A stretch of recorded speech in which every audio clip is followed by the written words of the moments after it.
We begin with Chisaki moving in the underground of his hideout, with his closest henchman holding onto Eri, cuddled up in a ball of fear. "They're gonna find us soon, aren't they?" asked Corona. "I'm specifically worried about that Midoriya kid." "Yes, I saw him at the festival, but a kid is still a kid. He doesn't have enough experience to go against the underground. Also, they'll be holding him back." He refers to his top dog men. One of his men in the wall succeeded at splitting up the heroes, with Izuku finding himself with his sensei, Night Eye, Rocklock, and a few officers as the walls close in to suffocate them. "Rocklock," says Night Eye. "Yeah, I got it." Slamming his palm to one of the encroaching walls, he activates his quirk, freezing the encroachment, and they begin to press forward. "I can't be wasting time. I need to get to her," thinks Izuku, "but I can't leave them behind either." Just then, as they move, a massive wall falls from above, with him grabbing Aizawa and dashing to the side. When they look back forward, they see that they were now separated. "This guy's got some insane power," thinks Izuku. He then turns to see Rocklock, who was still with them, and he says these quirk-enhancing drugs are crazy indeed. Just then, however, Izuku dashes his way. It scares him a bit because he's so aggressive, but then he's pulled aside. Izuku takes out a blade and blocks the attack of Himiko Toga. "Izuku, I missed you." "Yeah, surprisingly, me too, but I'm a bit busy." He pushes her away, but another one of her drops from the sky. When she then freezes, and the other one is then hurled at the other, the two are smashed into each other and turn to mush on impact, just as Izuku turns and swings his blade. Domain amplification. A wave of cursed energy slashes through and slams into the man responsible for all this. I'm speeding up a little bit too much. And as he gags, he begins to drown through the cement until he crashes before them, fidgeting in pain. "I'm gonna go now, Sensei." "Yeah, you do that. You look like you're about to explode." As he holds his arm out, it is covered in shadows that latch onto him and transport him away, as we find him in a world of dark with his eyes closed. I'm really glad I practiced this beforehand. As he opens his eyes, he bursts from the darkness into light, falling towards Chisaki, Kurono, Eri, and an engaging Mirio, who strikes Kurono, phasing through his arm at the same time, knocking him back and grabbing Eri as Izuku lands before him. "Take her away." As Mirio nods, Eri says, "No, he's gonna hurt you." "Don't worry, I'll be fine." As he puts a thumbs up, Mirio begins to run, and Chisaki's anger rises. "Kid, if you don't move..." Before he can even finish his words, the palm of Izuku strikes his face, ripping off his mask as he's sent flying, crashes into a wall, nearly busting through it. When he then feels a pull and regains consciousness, and he's then met by a powerful strike to the stomach, making him completely barf, spew up a bunch of blood. Eri is gone. I'm gonna need you to accept that. Right now you're receiving your punishment. I'll curse you. Chisaki realized in that moment he had underestimated his power, thinking of him simply as a kid, because of course none of them have seen how terrifying Izuku is up close and how much stronger he has become. This impact, the force, in the back of my mind, I undermined it. He'll kill me. Filthy, get away! With a shout, he slams his hands to the floor, raising the ground into spikes that near to strike Izuku, but stop. This leaves him shocked. They literally cannot go any closer. Ever heard of Achilles and the tortoise? We then cut to Mirio and Eri as she begs for him to let her go back. They're gonna kill him! They're gonna kill him! Eri, let me tell you something. No joke. No one can beat Deku. Huh? He's unbeatable. When he puts his mind to something, he does it. Trust me, Chisaki is experiencing the worst defeat.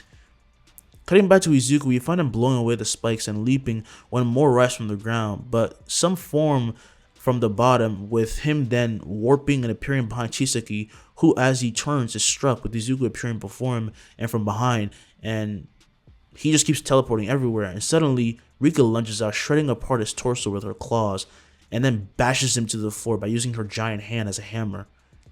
Touching himself, Chisaki heals and tries again to gain some distance when he's then punched and sent flying to a wall, which he lands parallel to. You bastard! Releasing massive needles of stone Izuku's way, he then sees them be tanked non-existently by Rika. Fall. He crashes face first, coughing up more blood, and he would struggle, reaching for his face and healing himself as he slowly stands. So you're enjoying this, are you, hero? You're a sickness. To think a kid would be so sadistic. First of all, I am not a hero. He glares at Chisaki, who backs up and realizes what just happened. I'm scared of a goddamn kid. And second, you have no right to talk about sadistic after what you did to her. Yuri killed her parents when she was born. Her quirk is uncontrollable. I did her a favor. I gave her a purpose. She should be thanking me. Izuku says nothing. He takes out a ring and puts it on his finger. Rika, give me everything. As a massive pressure drops, a black sphere explodes from the underground, forming and toppling the hideout with everyone outside taking notice of it. What is that? Asks Ryukyu. It's Izuku's barrier, says Suyu. It's more gigantic. Yeah, that guy's dead. Inside this barrier, Izuku stands in a new realm. After having settled into his new type of technique, his domain has taken its true form. It's no longer a coliseum he stands in, but a graveyard. A graveyard full of blades and many other weapons that contain the very power of the quirks he has copied in his lifetime. Domain expansion. True justice. In this graveyard, however, massive pillars stand, and obviously they're not there for like any reason. It's just there. But every single place there's a blade planted in that area. And on these pillars, Izuku has some chance to stand and kind of overlook everything, almost as if hunting down his prey. And down below will be Chisaki himself, who looks about, confused. What in the... Let me out! With a shout, he touches his hand to the floor, and yet all he hears is the tap of his hand on contact with stone, but nothing else happens. Huh? In a flash, he's then struck by the flat side of a blade, which erupts through his body. A thin icebreaker would then send him flying. Your quirk doesn't work in here. That single attack, however, left the villain too concussed as from behind, Rika flies in, grabbing a blade that expands to fit her size as she smacks him to the floor again with the flat side of it, which releases a blast of red that tears through the floor. He writhes in pain like immensely. I can't even describe. He's literally being hit by a red. His insides are basically fucked. He opens his eyes and suddenly he's no longer bloody, however. He finds himself sitting in the same graveyard. Looking up, he finds Rika and Izuku on a pillar. But I died. I died. How did I... What is this place? What are you doing to me? Izuku only watches as he makes a hand sign. You really shouldn't be worrying about me right now. As he begins to hear slicing, he turns and sees the blades lifting into the air and pointing at him. His breath turns ragged. He breaks into a sweat and screams for his life. From outside, we see Nada and Aizawa. They see the massive barrier, have ran to it, and are completely baffled at its size. This is his barrier technique, huh? I still just can't understand his quirk, says Nada. People say that a lot. He's like the Nomus, except his quirk factor is ever expanding. It makes it hard to... It's breaking. Cracks tear through the barrier as it slowly crumbles and fades into the air like dust, and Izuku is seen dragging out Chisaki, who is now completely healed, but filled with scars, and one big one. Well, I guess I should say two. His hands were gone, and Izuku made his way past both of the heroes. I hope you don't mind. I made it so he can never do things like that again. Good job holding back. I know it must have been tough for you. And Rika. Aw, Sensei, you finally acknowledged her. Hey, don't push her luck. I still think she's bizarre. Popping out of the innate domain, Rika pulls out her tongue. You're mean. I'm being called out by a spirit, said Aizawa. This is a new low. Enough pleasantries. The mission is over. Let's bring this to an end. Good job, Midoriya. As Izuku nods, his smile finally returns as it is a big burden that has been taken off of him. The Hisekai gang has been ruined by the efforts of Sun Eater and Red Riot, as well as Fat Gum taking out most of its dangerous people. But Toga escaped along with Twice, who must have been there since, well, there were clones of her. Making his way through the halls, Izuku arrives to Kirishima. They are now in a hospital, and Fat Gum's also there, of course. Oh, hey, Midoriya. I heard what you did. Not bad, Red Riot. Oh, come on, man. You're gonna make me blush. As he approaches Kirishima, he's covered by reverse cursed energy, and he does the same to Fat Gum, who thanks him. I see your smile is back. Yep, here he's with us now. He then walks to Tamajiki, doing the same to him as Fat Gum and Kirishima already begin to get out of bed, feeling all their bones and flesh return to normal. It feels really good to have you around, Midoriya, says Kirishima. Never gotta worry about anything. Hey, don't go hurting yourself on purpose now. Oh, okay. Obviously not. Sorry. Good. Gotta go see Eri now. Bye. He runs out as Sun Eater begins to rise and slowly take off his bandages, not even seeing scars left and smiling. Izuku meanwhile makes his way to Eri's room as he said and knocks. She turns to him, already having seen Mirio, who is by her side right now, and there's also a nurse present. Oh, Midoriya. You could just call me Deku. That's what Gachan does. Hi, Eri. Someone wants to talk to you. Slowly from behind him, Rika pokes her head out and Eri notices her, tilts her head with Rika slowly flying out and revealing an apple. Take it. Usually, Rika is a complete monster, it seems sometimes, but to see her like this makes Mirio and the nurse's heart melt. Isn't she the best, said Izuku. Eri instinctively feels she can trust her, and she doesn't know what it is, but she grabs the apple and would stutter, Thank you. A wide grin shows on Rika's face as she flies back to Izuku saying, I looked so cool, didn't I? Yeah, you did. Just then, Eri begins to let off a golden energy and groans in pain with the sheet she was given turning to nothing right as Izuku pulls away the nurse and Mirio using his mom's quirk, with he and Rika then approaching her and grabbing her hands. I can't stop it. It hurts. Don't worry. We're here now. Slowly, they both activate domain amplification, which neutralizes the quirk of Eri until she starts to lose consciousness, falling and being caught gently by the head. She has a fever. Go get someone. The nurse runs out and down the hall asking for the doctor. Eri was saved, but the circumstances and results of this wouldn't be easy to manage. Luckily, though, they would be able to stabilize her. However, the only ones who could visit her for now were Izuku or Aizawa, since they could at least counteract her quirk. Her horn, she doesn't have two horns, that would be cool though. Her horn also shrunk, showing that it may be connected to the explosions of power she cannot control. Izuku goes back to school and continues his somewhat normal life, definitely a bit more chipper than he was in the past few days. No running in the halls, only power walking, shouts Ida as he, Izuku, Bakugo, and Uraka make their way to class. It's too early for this shit, Ida, says Bakugo. As they enter the class, Izuku poses like All Might saying, Safe! Shut up already, Bakugo shouts. Well, you're cranky, says Uraka. Well, you're always cranky, but still. As they go take their seats, Midnight soon comes in. They have class and would take their costumes again, go train at the TDL, and work on more moves. Today, Izuku is getting some help from Todoroki about controlling his ice. They use a pillar as a target. You see, when you release the ice, you don't want to think of it as enveloping things. Think of it more like you're throwing. The range increases. I don't know what it is, it just does.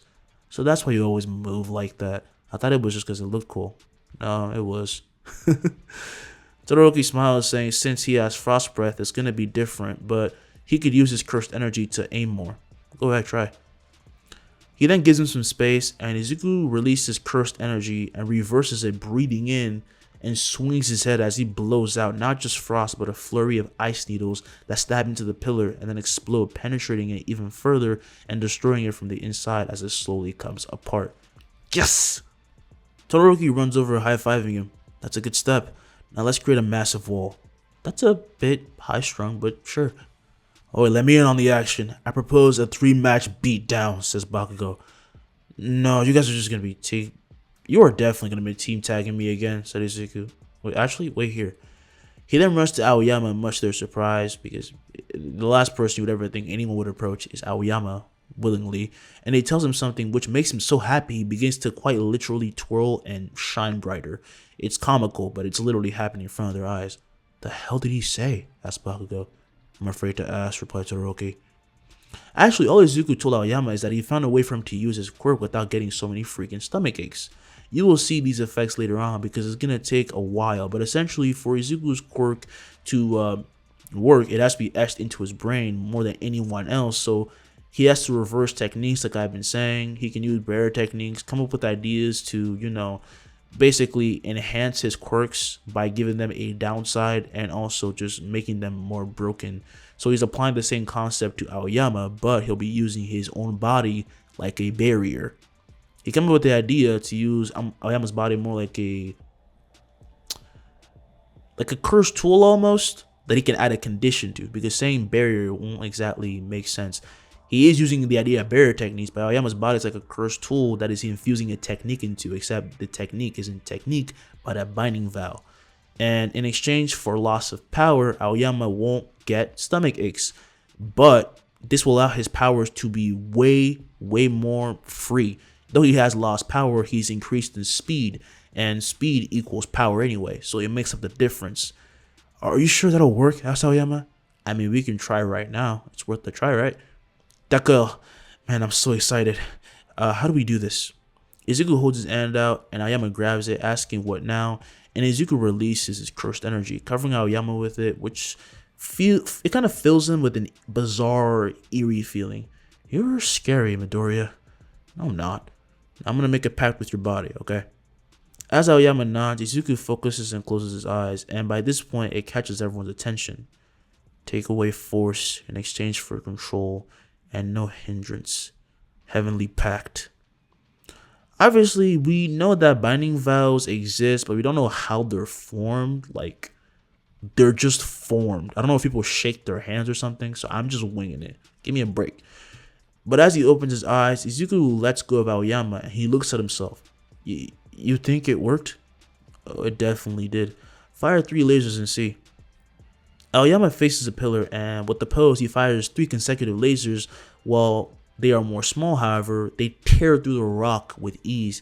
He pauses and fires one more, and one more, and one more, and one more. He doesn't feel any pain. This is when Izuku smiles, and he sees Aoyama crying.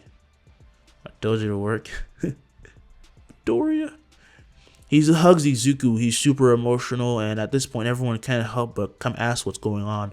But Izuku can't say anything because Aoyama's crying, and Aoyama just can't say anything because he's too filled with emotion right now. And that day, it was really happy day for everyone, and Izuku laughed a lot, almost bizarrely.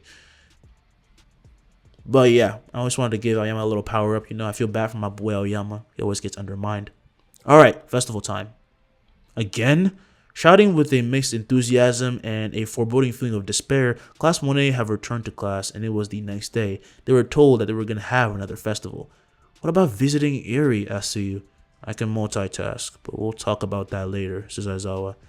Man, another one though? I wonder what we're going to be doing this time though. Isn't that kind of dangerous after everything that's happened, Kirishima states. Well, it would be if it wasn't for the fact that everyone feels Class 1A has basically hogged everything this past year. You thought villains got the spotlight at the sports festival. Well, it's not like we wanted villains to attack us. Yeah, that's so messed up. Who keeps saying these things? Such is the way of the world. This festival gives everyone, well, from every study to participate.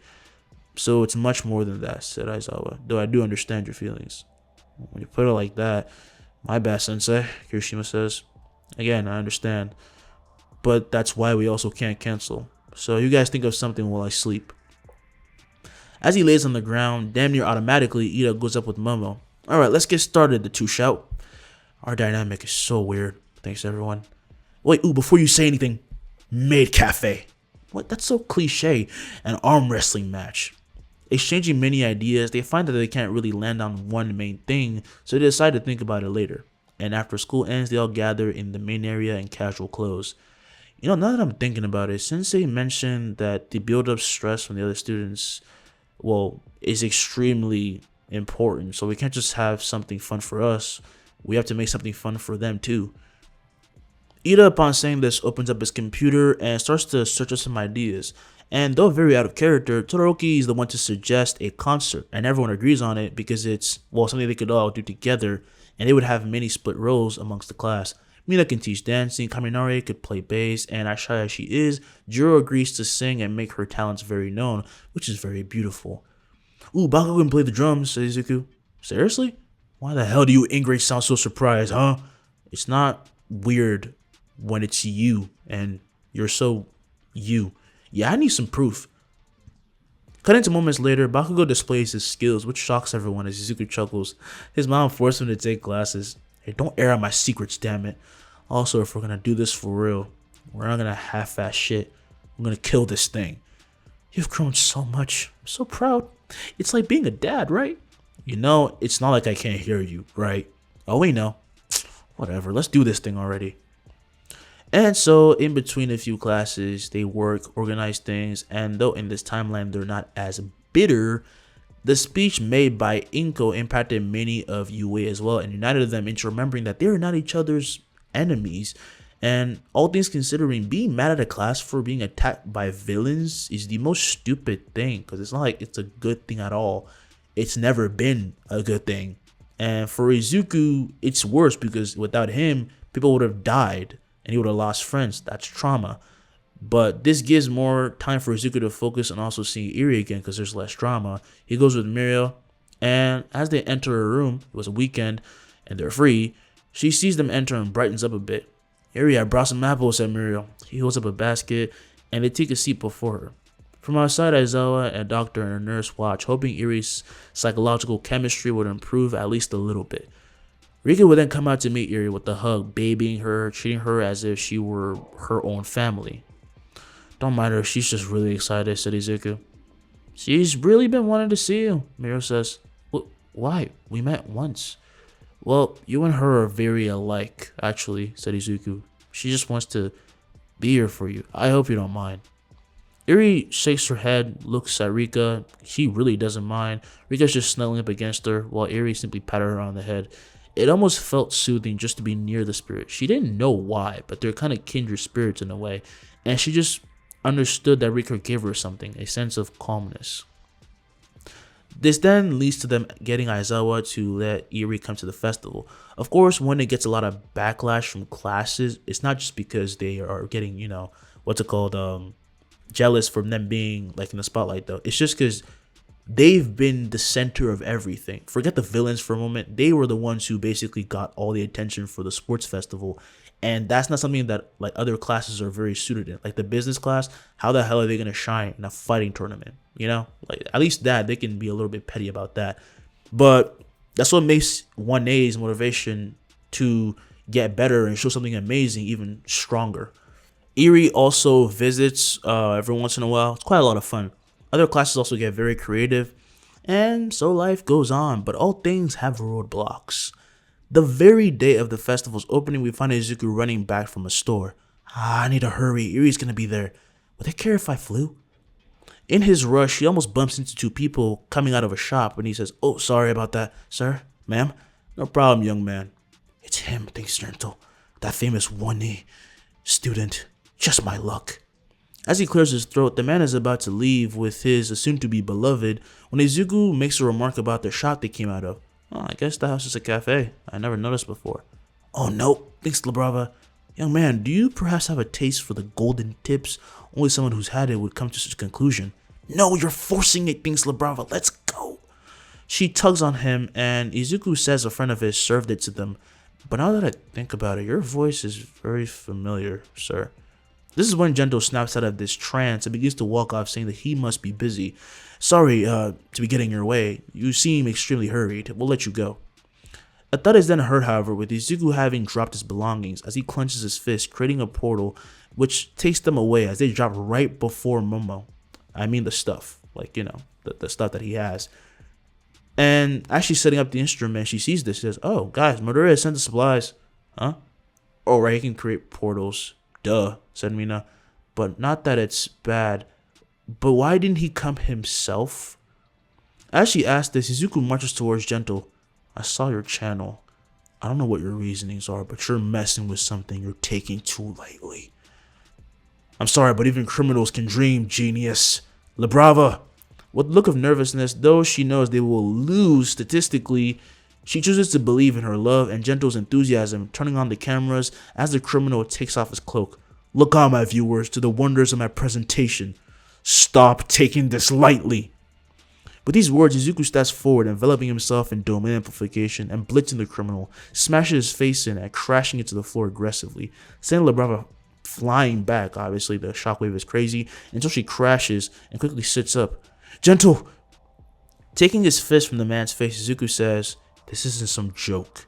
Let us enjoy this after everything we've been through. My friends deserve to enjoy themselves." As he flicks forward, he shadows the camera in her hand and just walks past, saying, "If I see you anywhere near my school, I'll kill you." He would then leap to the skies as Labara, though in shock, runs to Gento to find out that he's not even bloodied and remember that he can heal people. Even after we tried. I think that's enough for today, Gento. Luckily enough, Izuku makes it in time to put on the show of a lifetime. I won't be singing this time though. My vocal cords is tired, but I still got it. If you guys don't know what I'm talking about, you should go back and see some of my older videos. You'll understand it. And they show some impressive things to the other classes and managed to re-earn their admiration and cooperation. Not that they needed it, but cooperation is good regardless, and it's good to have everyone get along. The festival was fun. Rika and Eri have fun. Seeing her smile was by far the most beautiful thing in that entire episode. However, we have a time skip. November finally enters its final days, and Izuku returns to the dorms with Bakugo when they see the big three, Aizawa and Eri, present. Coming out from the cursed realm, Rika flies to and hugs and just tackles a surprised Eri. Rika, hi. My god, what are you doing here? Wait, did he make you? Asks Rika as she looks at Aizawa, who simply glared at her back, making Nejire laugh. Oh, come on, Rika, it's not like that, said Izuku. It's not, right? What's the pipsqueak doing here, though? Seriously, asked Bakugo. Yui's taking her in Katsuki, and her name is Eri.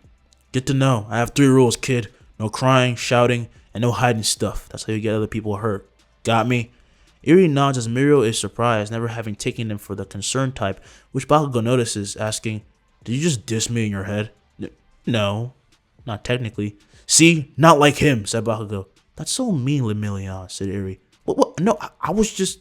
As he freaks out, Eri begins to chuckle along with Rika, with Bakugo saying he may not mind this little twerp. Not that he had a choice, but it's Bakugo. Later on, Sue and Uraraka come from their rooms and greet her, but are pulled along with the other students to be told about a situation outside, in that she was brought here so he and Midoriya can keep her under control. Ooh, Izuku, you could do that thing, said Uraraka. What thing? Asked Tamajiki. She means my binding vow. It's essentially a pact made with someone, and since every human has cursed energy, I can make them make a pact with themselves by use. It's really hard to explain if you're not me. Not to come off. No, we get it, said Aizawa. So that's what Aoyama was trying to tell me. Let's give it a shot.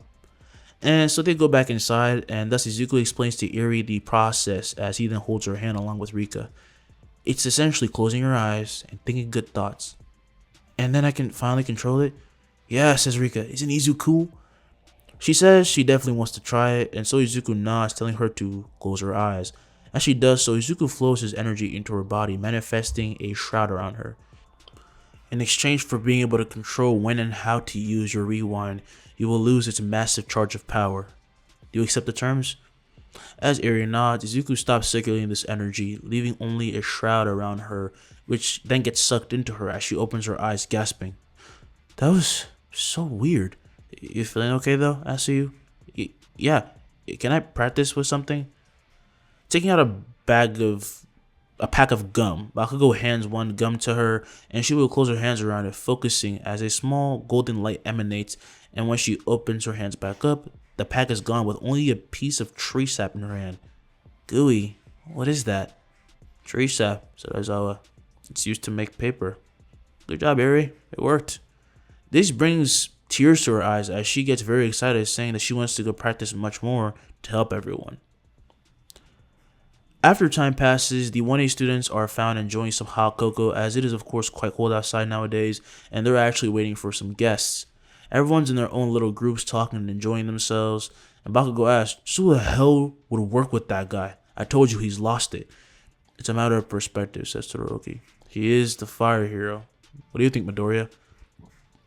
I think you should do what you need to. Maybe even I'll join you. Huh, are you serious, says Bakugo. Damn it, now I gotta join. Just then, Ida tells everyone that they have their guests already arriving, and so they get up to greet the Wild Wild Pussycats, who make their way through the doors, posing. But while everyone runs to greet them, Izuku is actually hanging back nervously, holding his arms and just kind of fidgeting, as he cannot look them in the eye at all, or more specifically, Ragdoll in the eye. If only I realized sooner. I should have noticed sooner. Hey, Midoriya! As he looks forward, Ragdoll approaches him, asking how he's been, with his classmates smiling when they're glad that she's actually talking to him first. Midoriya is the type to blame himself a lot, thinks Kirishima. He needs this. They're all hoping he can be reassured that what happened to her is not something that he could have changed. Okay? You can't be everywhere all at once, she says. We might be... Oh, wait. You don't like the term, do you? Oh, if it's you, it's fine. Hero or not, I get what you're trying to say. Good. Then get yourself over there and say hi to your biggest fan. She makes way and he sees Koda, who he waves to with the embarrassed child looking away as he said hi as well. Izuku approached it with Rika then exiting her realm. You're always so weird. What's that supposed to mean? He shouts. I'm totally normal. Tell her. As he looks to Izuku, however, he's chuckling and he shouts, asking what's so funny when he then kneels down, ruffling his hair. Nothing. It's just good to see you like this. How's it been? Really good. I started training my quirk. Make sure you don't hurt yourself. As Bakugo walks by, he says to take those words seriously. This idiot would have been in multiple surgeries if he didn't have healing powers. Oh, come on, it wasn't that bad. Whatever you say. Well, I don't care, I'm gonna train, and if I do get hurt, you'll be there, right? Asked Koda. Yeah, don't make a habit of that, okay? Like, at all. If you want to become a hero, it means you have people to protect. Take care of them. To do that, you have to listen. And you have to take care of yourself first. Koda nods and now be more invigorated. And he just wants to get to it, you know? He really wants to become a hero now. But now onto more pressing matters. They came specifically to see the hero rankings together. And with All Might, of course, having been announced that his retirement is now officially begun, Endeavor will now be the #1 hero. After all that, they spend their time having fun until the heroes leave. And when the heroes leave, the kids switch on the TV and they stumble upon quite a worrying scene. Kirishima, Izuku, Momo, and Kaminari were watching when they heard some steps, turning to find Todoroki had arrived, seeing his father bleeding out with a scar running across his face, being towered over by Hood, a high-ranked Nomu. Aizawa runs in asking, Midoriya. As he quickly stands, Izuku asks what he wants, and Aizawa says that he'd like to have Izuku help Endeavor. Can you make a portal there from here? But that's dangerous. Midoriya is gonna get hurt. That thing's out for blood, and it's beating Endeavor like nothing, says Todoroki. Wrapping his arm in shadows, Izuku forms a portal, holding his hand to the side. I won't need to go there. It's fine. On the scene, as chaos spreads, the Hood looks about, wondering if there were any more enemies. Stronger hero? Getting boring. Above in a copter, the news reporters would be, announcing what's happening. That's right, this is the result of just one villain, folks. The other heroes are occupied with evacuations and dealing with a horde of other normal... Wait a minute, ladies and gentlemen, Endeavor is being captured? The cameraman points down, zooming in, as Endeavor is enveloped by darkness, similar to the one that was reported many times when the Villain League arrived, but as the darkness unravels, Endeavor stands completely healed and he himself is confused. That kid, he must have used the teleporting villain's quirk, Endeavor thinks to himself. Smacking his hands together, he releases an explosion of flames from his back and explodes forward, instantly being warped by darkness and appearing above the normal, blasting it to the floor and nearly melting it with his intense flames, melting the very rubble beneath the creature until it explodes into the sky and swings down with its tendrils. Endeavor avoids. The normal is unable to comprehend his enemy now, as Endeavor couldn't heal before, but now he can. The Flame Hero goes back on the attack, and now that he's much faster and healed, he can actually increase his flames to their highest from the beginning. From the living room, everyone watched as Endeavor engaged in battle and slammed the Nomu into the sky, tackling him, turning his flames blue and burnt it to a crisp, leaving all present shocked. Todoroki begins to think back to what Endeavor told him once he decided to take up this role as #1 and said, I'm watching you, old man. And I think I'm seeing the real you for the first time. That day, Dabi did not come for obvious reasons, as Endeavor would have defeated him pretty easily. What did happen is that news spread, obviously. People had a field day commenting on the idea of a child being used to help adults, and especially heroes, but that got shut down pretty quick. I mean, he was going to die. Who cares? Of course, there are going to be naysayers and theorists. You know how it is in the world. And Nezu explained everything he could about how the action was taken, and they definitely took care of Izuku's safety the most. Obviously, Izuku didn't even go to the battlefield, so it's pretty fair. I'm gonna have another time skip. On this cold day, 1A makes their way to Ground Gamma for a new training exercise, wearing some new costumes. Midoriya, aren't you cold? Asked Mina. Fire breathing. I'm like my own personal AC right now. Seriously? Oh, it's true, you're sizzling. Jumping on his back, Mineta nearly melts. Man, it's so comfy. As Izuku laughs, he says they just need to start training and then they'll warm up anyway. I'm looking forward to using some new moves. No matter what, I'm still gonna outshine you, says Bakugo. Oh, slacking off, are we? As they make their entrance, 1B is led by their always galvanizing and antagonistic Monoma. Hear me, Class 1A. Today's the day we finish this. Finish what? Asked Izuku. Aha! The monster of Class 1A. Of course you will notice who I was, but I have something that might make you shake. He goes to take out a chart comparing him, 1A to 1B, but before he could even do that, Izuku says, oh, I know who you are. Monoma, right? I heard you're pretty skillful. We basically have the same quirk. Nice to meet you more formally. Monoma is unable to process how kind his supposed enemy is, and Kendo steps forward apologizing. He's kind of got a grudge. Yeah, I see that, but I don't plan on holding back even a little bit. So he might hate me more when this is over. Look what you've gone and done, Monoma, thinks everyone. What progress has 1B made in growth? How will Eri learn to use her quirk? Find out in the next part of Boku no Hero Academia. It's been your boy. Sorry this took this long, but I have another part coming up right away. Peace. I'm gone. Yeah, you better listen. I'm bringing heat, you'll be a fan when I start rapping way. I'll have your fucking head spinning. I'm known as spit vicious, release bombs and go tick tick. Boom, you blown me that head missing. I'm a phenomenon, stacking cheese like it's Parmesan. 8 different flows, call me Octomom. I'm moving fast like the Autobahn, and I'm independent, so I'm not your fucking starving like it's Ramadan.